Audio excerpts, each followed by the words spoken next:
जाएगा, अगर चुनाव नहीं लड़ाएगी कार्यकर्ता के रूप में काम किया जाएगा तो काम करना है 27 में सरकार बनाना है, बहन जी को उत्तर प्रदेश के मुख्यमंत्री बनाना है। और सारे लोग एक संकल्प ले रहे हैं, संकल्प ले रहे हैं कि आने वाली 27 में 2007 की तर्ज पर पुनः हम माननीय बहन जी को मुख्यमंत्री बना करके इस प्रदेश में एक भाईचारा कायम करेंगे, अमन चैन कायम करेंगे।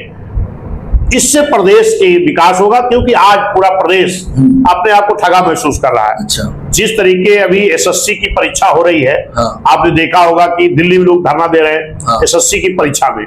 और मैं देखा कि वहां जो पहले परीक्षा करा रही थी, जो उनकी जो कंपनी रही है, उससे अलग करके दूसरे को दिया गया। वहां बच्चे इतने परेशान हो रहे हैं कि सही उनका लैपटॉप नहीं चल रहा, कंप्यूटर नहीं चल रहा, बच्चों को दिक्कत हो रही। फिर जहां सेंटर गया, कुछ क्षण बाकी था, उसके बाद उनका पता लगा कि अलग जगह पर ट्रांसफर कर दिया गया, बिल्कुल ट्रांसफर कर दिया गया। और वहां पर खासतौर पर जो हमारे एससी ओबीसी के गरीब बच्चे हैं, ये तो इतनी जल्दी सेंटर बदलने के बाद तो कवर नहीं कर सकते। अभी सरकार में तमाम अभी प्रयागराज में हमारे नौजवान प्राथमिक शिक्षा की भर्ती के लिए मांग कर रहे थे, धरना दिए तो उन लोगों को जेल भेज दिया गया। अभी दिल्ली में जो धरना चल रहा है उसमें तमाम हमारे गुरुजन लोग जो बच्चों को शिक्षा देते हैं, बड़े बड़े हमारे गुरु जो हैं, वो लोग भी धरने पे शामिल थे। उन लोग भी खिलाफ IR हो रही। जेल क्या हो रहा प्रदेश में, पूरी तरह जंगल राज कायम है। हत्या, रेप, बलात्कार घटनाएं, इस तरीके की घटनाएं जो छेड़छाड़ तमाम हो रहा है, इससे भी जनता वो भी है। और खास तौर पर आम जनता महंगाई से परेशान, नौजवान रोजगार से परेशान, छात्र शिक्षा से परेशान, किसान को आय दूना करने की बात की गई थी, वो भी नहीं हुआ, वो भी परेशान। तो आम जनता परेशान है और इसका बदला उत्तर प्रदेश की आम जनता आने वाली 27 में उनको हरा करके वोट की ताकत जो मिली है उसको तो नहीं कोई छीन पाएगा। बाबा साहब ने ताकत दी है। अगर जनता के साथ अन्याय हो रहा तो ये जनता उत्तर प्रदेश की अपनी वोट की ताकत के बल पर माननीय बहन जी को मुख्यमंत्री बना करके फिर अपना सब कुछ हासिल करने का काम करेगा जो इनका छीना जा रहा है। सर, एक सवाल और बनता है आपसे कि जब आप लगातार ज्वाइनिंग करवा रहे हैं तमाम पार्टियों से, तमाम संगठनों के द्वारा, तमाम राजनीतिक दल छोड़ के बहुजन समाज पार्टी के साथ जब ज्वाइन कर रहे हैं तो आपकी बात होती होगी, तो असल बात क्या निकल के आती होगी, क्या कहते होंगे? जब एक हिसाब से देखा जाए समाजवादी पार्टी भी आज विपक्ष में बैठी, कांग्रेस भी बैठी, मगर वहां पर किन विचारों की कमी है जिसके कारण बहुजन समाज पार्टी के साथ आगे खड़े? देखिए, समाजवादी की सरकार भी लोगों ने देखा है। 7 से 12 तक बहुजन समाज पार्टी की सरकार यहाँ की जनता ने देखा है, और 12 से 17 तक समाजवादी को भी देखा, और 17 से अब तक भाजपा को देख रहा है। तो आम जनता जब तीनों सरकारों की तुलना करता है तो उसको लगता है कि आज जितनी गुंडई हो रही है, जिस तरह जंगल राज कायम है, इससे कम समाजवादी की सरकार में नहीं थी। अच्छा। इसी समाजवादी की गवर्नमेंट में, इसी हजरतगंज में सीओ जैसे अधिकारी को बैनर पे बैठा घुमाया गया था, सीओ जैसे अधिकारी की हत्या हुई थी, इससे कम जंगल राज कायम नहीं था। तो और तमाम ऐसी योजनाएं जो बहन जी की सरकार में चालू थी, उन योजनाओं को समाजवादी ने बंद करने का काम किया था। बहन जी की सरकार में प्राथमिक विद्यालय 5000 से ज्यादा खोले गए थे, अब आज बंद किए जा रहे हैं। 500 से ज्यादा हाई स्कूल खोले गए थे, 200 से ज्यादा इंटर कॉलेज खोले गए थे, ITI college, polytechnic college, paramedical college, homeopathic college, engineering college, विश्वविद्यालय, ये सब बहन जी ने खोला था।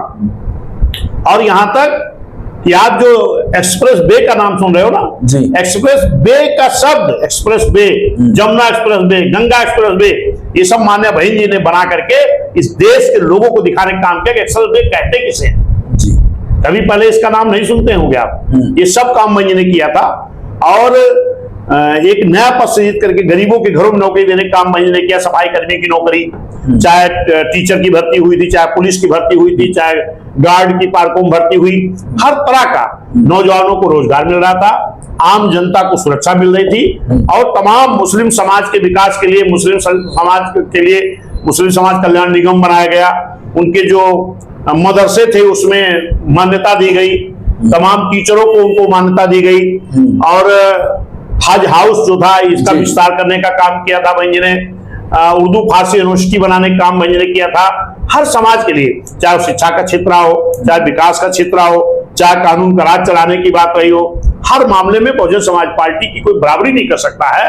आज आम जनता यही देख करके, आम जनता कह रही है कि हमें 7 से 12 तक की जो बहन जी की सरकार थी, उस सरकार को वापस हमको 27 में लाना है। अच्छा, क्योंकि वो सरकार हमको ना तो 12 से 17 तक मिली, और ना तो 17 से आज तक कहीं ना कहीं वो मिस कर रहे हैं। हाँ, इसलिए लोग जो है अब पुनः बहन जी की सरकार ला करके पुनः उत्तर प्रदेश का विकास करना चाहते हैं। उत्तर प्रदेश से जंगल राज जो कायम है इसको हटाना चाहते हैं। ठीक है, एक सवाल आपसे मैं लेना चाहूंगा, बहुजन समाज पार्टी ही क्यों चुना आपने? कांग्रेस है, तमाम राजनीतिक दल हैं जो आज कभी एक समय पे भारत का संविधान की बात कर रहे थे, देश को बचाना है, सुरक्षा की बात करते हैं, वहीं पर कहते हैं कि हम आप लोगों के साथ हैं, तो बहुजन समाज पार्टी के साथ। सबसे पहले आपको धन्यवाद, और साथ में हम बहुजन समाज पार्टी के मुख्यालय पे बैठे हुए हैं आदरणीय राष्ट्रीय अध्यक्ष बहन जी का भी बहुत बहुत धन्यवाद, जो उन्होंने मुझे इस लायक समझा और पार्टी आज मुझे पार्टी के उस पर मुझे आशीर्वाद दिया, उनका भी धन्यवाद। आदरणीय प्रदेश अध्यक्ष जी का धन्यवाद। हमारे साथी जो मंडल अध्यक्ष और जिला अध्यक्ष हमारे साथ आए, उनका भी बहुत बहुत धन्यवाद, जो हमारे साथ हम पे विश्वास कर बहुजन समाज पार्टी को ज्वाइन किया। आपका जो सवाल है कि आपने बहुजन समाज पार्टी ही क्यों ज्वाइन किया, मैं कांग्रेस में काम किया, मैंने समाजवादी में भी काम किया। मैंने देखा कि भारतीय जनता पार्टी के अगर मुकाबले कोई भी इस उत्तर प्रदेश पे कोई लड़ाई लड़ सकता है तो केवल बहुजन समाज पार्टी, और जिस उत्तर प्रदेश में केवल अगर सत्ता परिवर्तन कोई ला सकता है तो बहुजन समाज पार्टी है। मैंने देखा, किसानों को भी देखा, नौजवानों को भी देखा, युवाओं को देखा। मैं एक खुद युवा हूँ। हाँ। मैंने लगातार 8 साल कांग्रेस में जिलाध्यक्ष के रूप में काम किया, अभी 1-2 महीना पहले मैं हटा हूँ। मैंने देखा कि कोई भी परिवर्तन यहाँ भारतीय जनता पार्टी से अगर कोई ला सकता है तो वो केवल बहुजन समाज पार्टी है। और बहुजन समाज पार्टी की सरकार में हमने देखा है यहाँ शांति थी, सुख था, लोगों को रोजी मिलता था, नौजवानों को नौकरी मिलता था, बच्चों को शिक्षा मिलता था। इसीलिए हमने अपने लोगों से और सभी से राय लेकर देखा, अपने जनपद में, यहाँ तक कि देवी पाटन मंडल में मैंने देखा कि लोगों की आस्था और सबसे ज्यादा मुसलमानों की आस्था बहुजन समाज पार्टी में बन रही है। इसलिए आने वाले समय में मैं जानता हूँ पूर्ण विश्वास के साथ अल्पसंख्यक मुसलमान बहुजन समाज पार्टी में आएगा और 2027 में बहन जी को फिर से उत्तर प्रदेश की मुख्यमंत्री बनाकर उत्तर प्रदेश में शांति और चैन अमन की व्यवस्था पैदा की। आज बसपा सुप्रीमो से मुलाकात हुई, कैसा लगा, क्या बातें हुई? बहुत अच्छा लगा, बहन जी बहुत स्वभाव से मिली, आशीर्वाद दिया, मैंने उनको प्रणाम किया, उन्होंने कहा ठीक है, आप आए हैं, पार्टी में आपका स्वागत है, आप काम कीजिए, मेहनत कीजिए। अच्छा, मेहनत करें। तो आप आने वाले दिनों में बहुजन समाज पार्टी में क्या परिवर्तन लाने वाले हैं समाज में? अब जैसा ही पार्टी निर्णय करेगी, जैसा ही पार्टी आगे आदेश करेगी, जो काम कहेगी वो काम किया जाएगा। अगर चुनाव लड़ाएगी तो चुनाव लड़ाया जाएगा, अगर चुनाव नहीं लड़ाएगी कार्यकर्ता के रूप में काम किया जाएगा। तो काम करना है, 27 में सरकार बनाना है, बहन जी को उत्तर प्रदेश की मुख्यमंत्री बनाना है।